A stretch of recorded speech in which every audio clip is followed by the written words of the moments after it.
So ngayong araw dito pa rin tayo sa Boracay. Second day natin ngayon dito. Ngayong araw alamin natin kung hanggang saan aabot ang 1,000 pesos mo dito sa Boracay. Kain tayo ng sulit pero masarap. Ano, tara?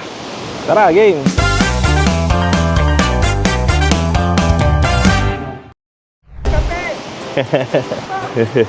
Ano yan, kuya? Kape. Kape, uy, sarap. Kape. Bibigyan ko yung kape yung tropa ko. Ayan. Pareho kami nilalamig. Ang lamig kaya nga. Lakas ng hangin ngayon. Kailangan magkape ka. Yun. Kanina, ang lakas ng ulan, kaya hindi ako agad nakalabas. Pero ngayon, ambon na lang. Pero ang lakas ng hangin, lakas ng alon. Pero marami pa rin nagsiswimming. Goods pa din naman. So, hanap nga tayo ng spot na pwedeng kainan. So, pagkakasyahin natin ang 1,000 natin sa buong araw natin sa Boracay. Kasama na dyan agahan, tanghalian, hapunan, merienda, dessert, kung ano po makita natin. Kung may makita tayong makakaibang pagkain, mas okay. Medyo kaunti lang yung tao ngayon. Alright, dito tayo ulit sa D-Mall. Punta tayo dun sa first spot natin. Ito yung Save More. Tawid lang tayo sa kabila. First, kainan natin. Kaninderya. Ito yung mga ulam nila. Mga typical na ulam. Chicken curry. Siyempre, matik yan, menudo. Ito yung menu nila. May mga combo meals din sila. So, isang ulam, isang rice. 100 pesos. Ate, menudo, tsaka cabbage. Menudo tsaka cabbage. Tsaka one rice. Thank you. So, ito yung order natin. So, first meal natin of the day yung menudo. Menudo and gulay. Dito sa kaninderya. So, this costs 150. Pero may 100 pesos sila. Isang kanin, isang ulam. Decent amount naman yung dami ng ulam. Nag-extra lang ako ng stir-fry cabbage para may gulay tayo. Pero meron din sila mga combo-combo. So, tikman muna natin ito.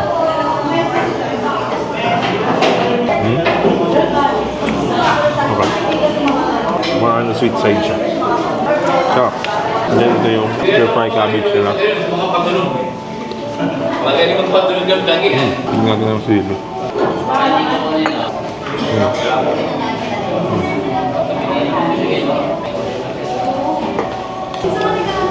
More sili, mas masarap.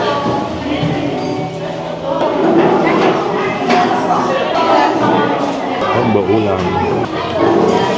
Last bite. Goods naman. Parang revive ko itong mga. And for only 150. Namusog ka na. Alright, doon tayo sa next. So, first dessert natin ito. Ito. Grapes. Yan. So, I ordered Stella Banana Mango. Ayan. Sarap. Grape.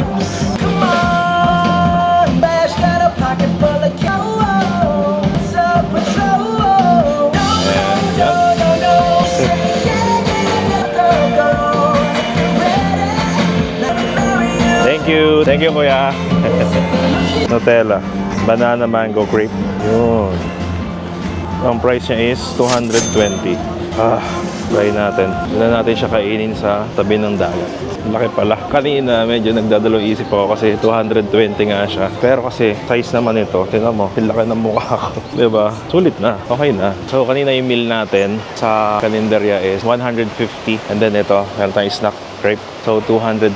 So meron pa tayong 630 pesos sa ating 1,000 budget for today. So hanap lang ako yung spot. Isa ko ito pwedeng kainin. Ganda ng dagat ngayon ulit kasi hindi mainit. Pero kanina umaga umuulan. Pero ngayon hindi na.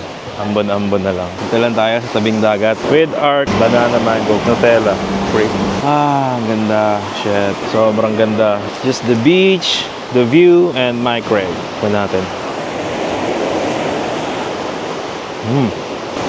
Sarap.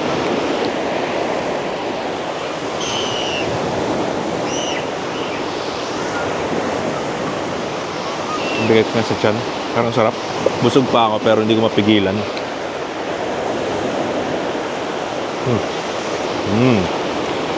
Mamaya ulit. Sobrang busog ko na. Hindi ko na kaya. Natabi ko to. Gisnakin ko ulit to mamaya. Enjoyin ko lang yung view and yung dagat. Medyo malakas yung alon ngayon kasi malakas yung hangin. Pero goods pa din, dami pa rin nagsiswimming. Sarap mag-swimming kasi hindi maaraw. Kaya sobrang presko. Malamig yung tubig. Mamaya ako magsiswimming. So food trip muna tayo. Yun ang goal natin today. Sarap. See you mamaya. Hanap tayo ulit ng kakainan. So dito tayo ulit sa hotel namin. Chill muna tayo. Dito naman tayo sa pool area. Medyo uminit doon sa beachfront kanina. And naglakad-lakad muna ako para mababa ng kinain. Dito muna tayo sa pool area.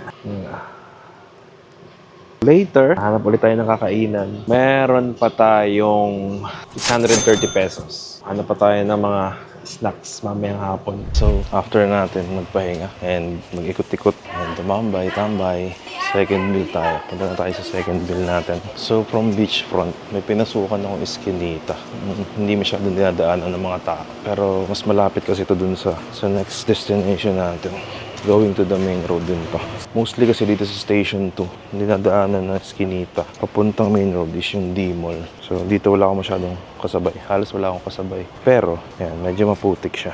Kasi nga umulan. Hindi siya sementado lahat. So ayun na, tanaw ko na yung main road. Konting lakad na lang. So here we are. Dito tayo next kakain. Just first stop si Logan Rest. Pasok tayo. Yung menu nila.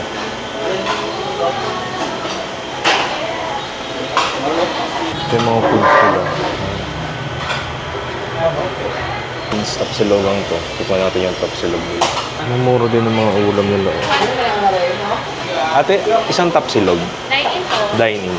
So, ang dami nilang menu dito.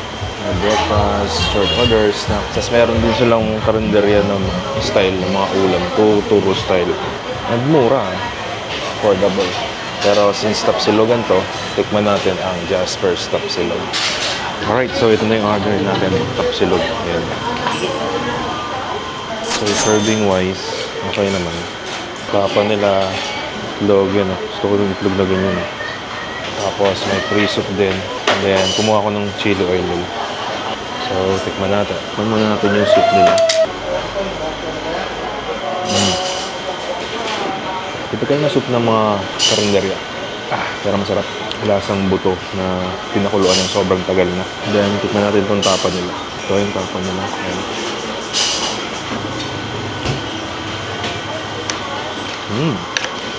Okay. Sarap. Gusto naman yung egg. Sarap. Pag gantong malasado yung egg, gusto ko yan nahalo ko sa kanin. Sagin mo sa kanin. Ayan. Ayan.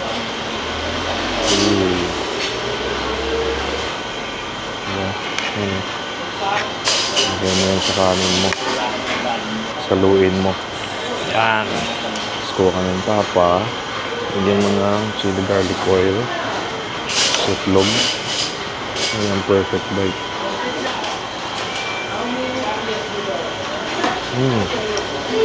Sarap.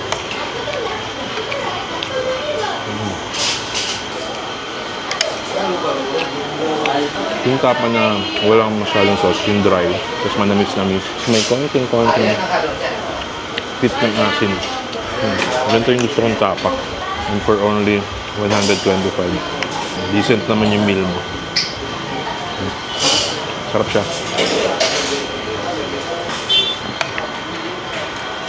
Lagay mo dyan yan. Tapos chili oil.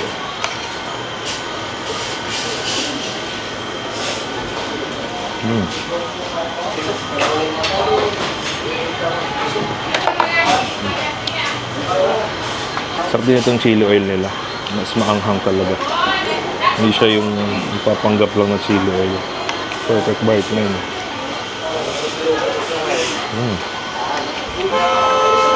Last bite. Sulit na sulit. 125 pesos mo dito. Sarap ng tapa. Definitely isa ito sa babalikan ko. Jasper's Tapsilog. Alright, so isa na namang solid na meal. So, pabalik na ulit tayo ngayon sa beachfront. Gusto ko maghanap ng mga snacks na pwede natin kainin doon sa tabing dagat. Sige, emote tayo doon and magre-relapse. Hanap tayo sa beachfront. Pinakamagandang time para mag-snack yung pagkatapos mong kumain.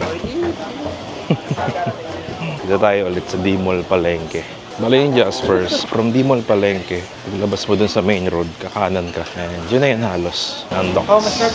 Namiss ko yung siligang dyan. Tambay na tayo sa beach, hindi na maaraw masyado.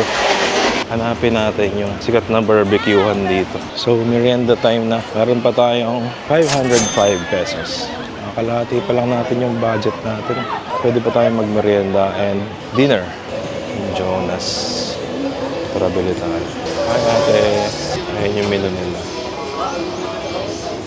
Right, so 230 yung shake natin. Avocado mango yung pinili ko. Alright, ito na yung ating Jonas shake.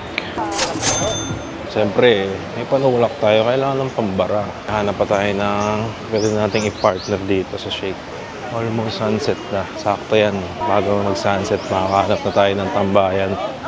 Tsaka ng food trip natin. Lakad-lakad lang ulit. Next, balik ko dito sa Boracay. Tatry natin lahat yung mga water activities, land travel na yan. Kasi ang focus ko ngayon, biyahe ko na to, is food talaga. And konting pahinga. Konting relaxation. May nakita na ako. Parang sarap ng barbecue. Meryl's Barbecue. Pork barbecue, kuya. Ilan po? 3. 2 tenga. 2 isaw. Okay na po yan. Thank you. So, parang yan yung magandang partner ng shake natin. Magkano na? Final answer. Tambay muna tayo dito. Hintayin natin yung sunset bago natin food tripin tong barbecue natin tsaka shake. Actually, inumpisa ko na yung shake. Mainit eh.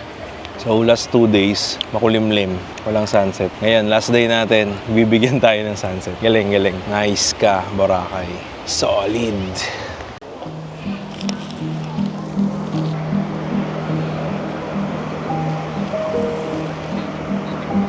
Sunset. Food tripin na natin to. Diba? Yummy. So, merienda / semi-dinner. Kasi puro karne din to eh. Barbecue, tenga, tsaka isaw. Magandang sunset, barbecue, tapos shake. The best way to end your day here in Boracay.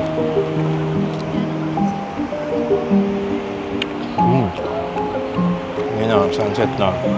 Look at the sunset. Sarap. Favorite ko talaga sa barbecue tenga. Gusto, laman. Sarap na suka nila, tuba. So, 115 tong barbecue. So, meron pa tayong 160 pesos. Titira na sa 1K natin. Siguro magla-light snack na lang ako mamaya. Kasi busog na talaga ako. Tapos barbecue pa tong kain natin.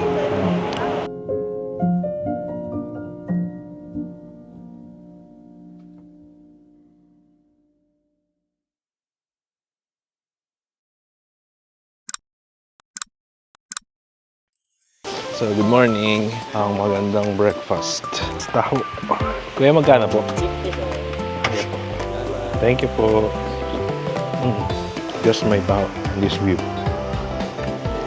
Malaki yung taho. Yung serving ng taho. 50 pesos. So, 160 pa yung pera natin. Minus 50. Meron pa rin tayong 110. Diba?